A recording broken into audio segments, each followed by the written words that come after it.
Anyway, moving on. Um, Now this one is really kind of debatable because it depends. It depends on whether you want to go defensive or offensive. If you want to go defensive, you probably should go for one of the Desperate Prayer, either Desperate Prayer or Angelic Bulwark. However, Desperate Prayer I think is too long a cooldown because it gives you 30% of your health. This time, in this season and in this patch, 30% of health is not a lot. 30% of health is a couple of seconds in a rogue's burst in Vendetta. You're not going to survive. Because if you're casting this, and if you're casting it because you want to survive, it will not keep you alive. Because 30% is hardly anything against the DPS that most classes have today.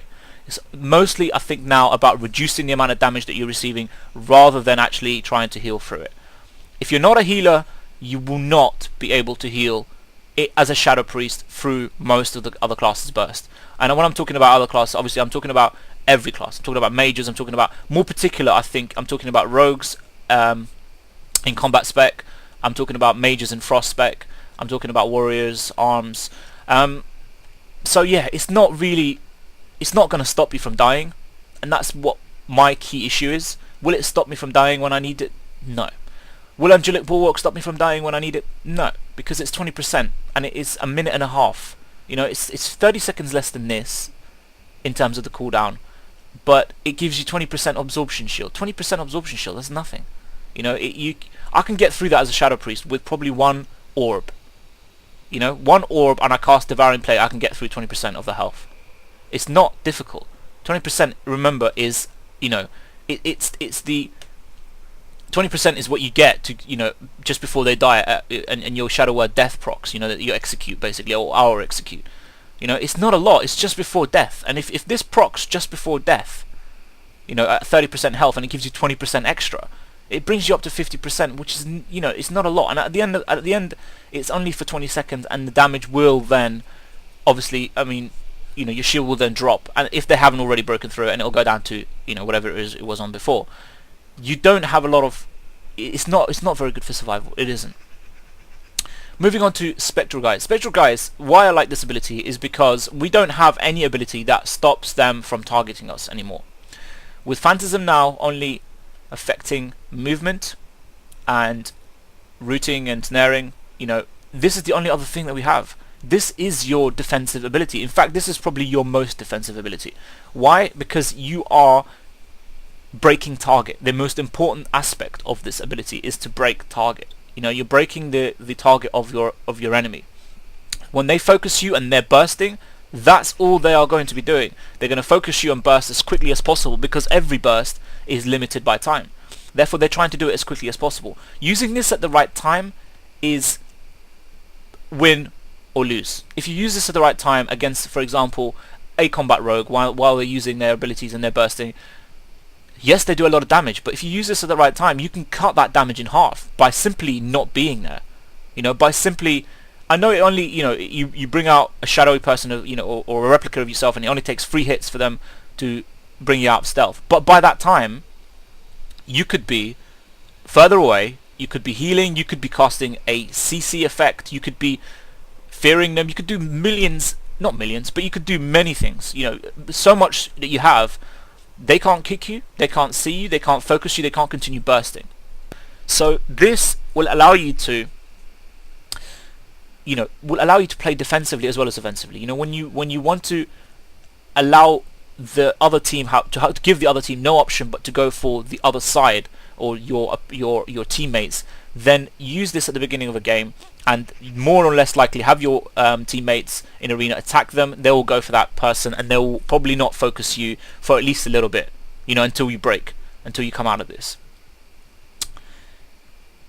Now, when you're using this against a 1v1, it's very good to have, because you'll be able to step outside of line of sight, and you can also have it so that you can just get a bit of a breather away from their burst or away from their abilities, so that you can actually cast, for example, Vital Mind Blast or a Vampiric Touch, or something that will help you or aid you to progress and actually win the fight.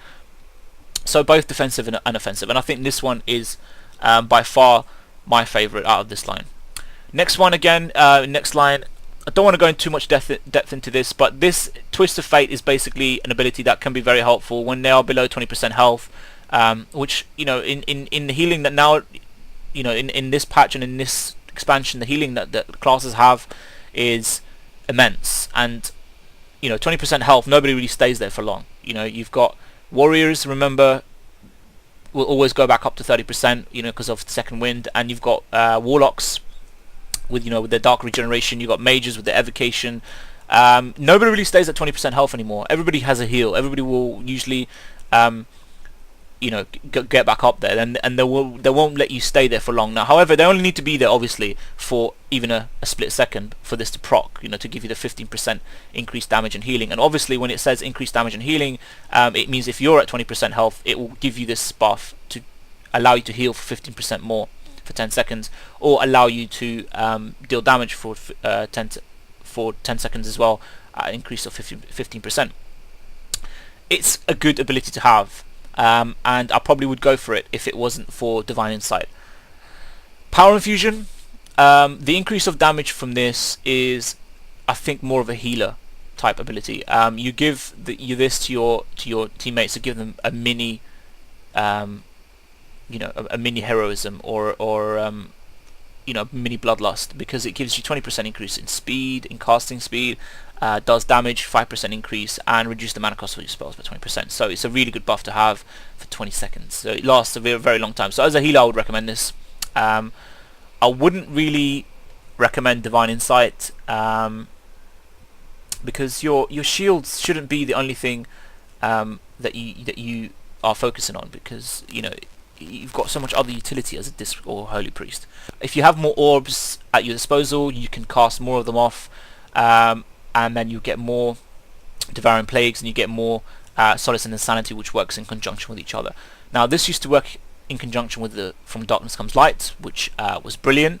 However, it doesn't anymore, so you've got to find something else in that line that it would work in conjunction with, and it does with this. In the way that if you get more orbs, I know it's only a 5% chance, but, you know, especially if you're in battlegrounds, if you're raid battlegrounds or whatever, put this on multiple targets. You know, put your Shadow Word Pain on multiple targets, and you'll get so many more procs of Divine Insight, and it will give you so much more orbs to play with, and that is you know, that is basically GG for you, because, you know, you've got so much burst, as I said, from your Insanity Flays, and you've got so much burst from your Devouring Plague that you don't even need to. You just need to cast this and get more orbs and cast Mind Blasts and be able to actually do your Insanity Flays. With your Insanity Flays, I think this is where it will win the game for you, because it will put so much pressure of damage on there. So that this definitely is the one to go for me. Reasons because, you know, it's all about your orbs as a Shadow Priest, and your orbs are going to win the game for you if you have more of them. Simple as that.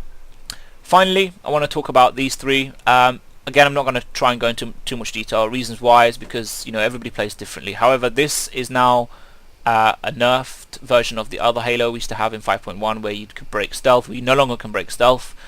This is a targetable ability, which means you have to have a target before you can cast it. Cascade, which means it doesn't break stealth. This is the only other ability that you don't need to have a target for when you're casting it, just like Halo. However, obviously the radius of this is much less than Halo. That's why Halo was nerfed, even though I think it was a bit of a harsh nerf. It could have been reduced in the amount of yards that it would break stealth, but it was just completely nerfed.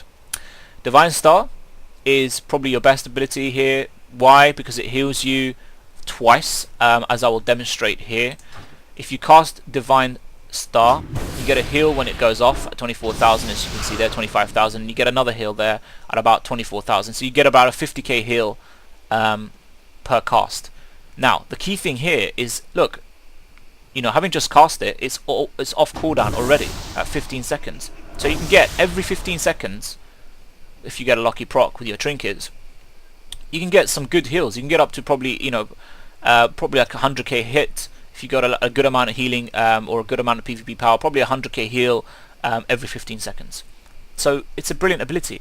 What this does differently is, again, you have to have a target. Now, you can heal your own, you know, your Shadow Fiend or whatever, or your Psi Fiend, but it doesn't really help, because it doesn't heal you for a lot, and it only bounces once on you, and it will heal you for, what is it, 35,000, but that's it. Whereas this one, as I said before, remember, key thing is that it will bounce on you twice. It will go out, heal you, and then come back and heal you.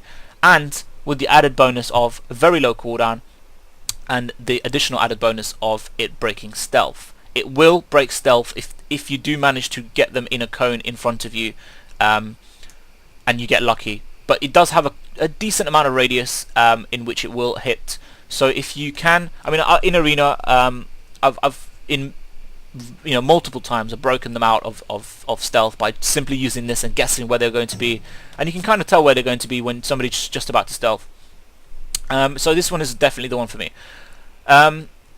Okay, moving on. I just want to go quickly into glyphs. Glyphs are, again, it depends on your playstyle, because what you like using above something else, it depends on you. Whether you feel comfortable with that ability, that's you. And I would love to, hear the feedback, not just on this, hear the feedback from you guys on the abilities that you have in your lines, why you use them, how you use them, and to what advantage. And even if you have the video responses, that would be, great to see as well. Same with glyphs.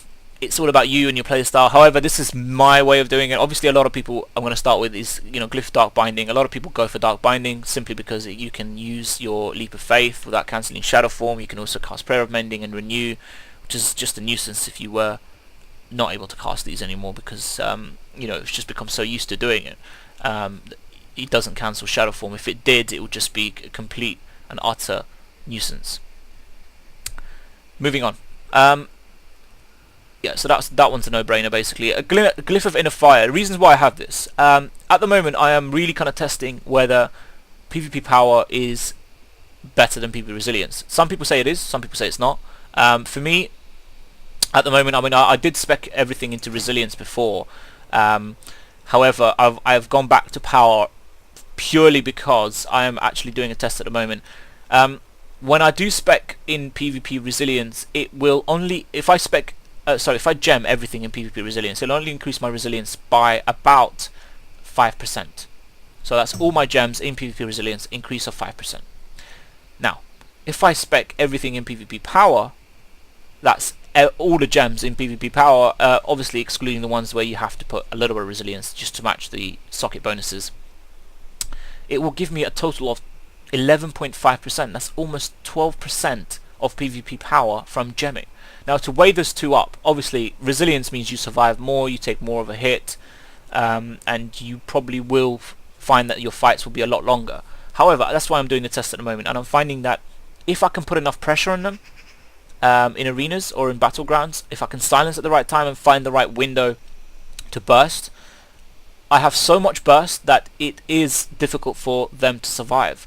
And that's how I'm trying to play at the moment, because my playstyle used to consist of what most priests will do, and that is, prolong the fight, try and survive, try and heal, and off heal, and you still have obviously a great amount of PvP power. You have to be able to do a lot of damage, and we still do a lot of damage with a full resilience gemmed gear. However, as I said, I'm trying this out now to just see if I can play a different way and actually put a lot of pressure on my opponent, and see if I can come out just purely on pressure, can come out better. I still have resilience, obviously, as you can see there at 64.67. I think that's minimum that I should have. I shouldn't have any less, but definitely should have a little bit more if I can. Now, the way I'm trying to make up for this resilience loss, as opposed to the power that I've gemmed, what I've tried to do is I've tried to kind of balance a little bit resilience with PvP power. However, at the same time, to make myself a lot more, let's say, a lot more to survive a lot easier, and a lot more kind of mobile, and a lot easier for me to try and survive purely by having the gear and the setup. I've gone for the Glyph of Inner Fire, which a lot of people argue is not a very good glyph, because it's a waste of a major glyph. But I'll explain quickly why. Increases your armor by 50%. Now, your armor is already at 60%. Sorry, it's already at 50% when you're casting your Inner Fire. So you get an extra 50%.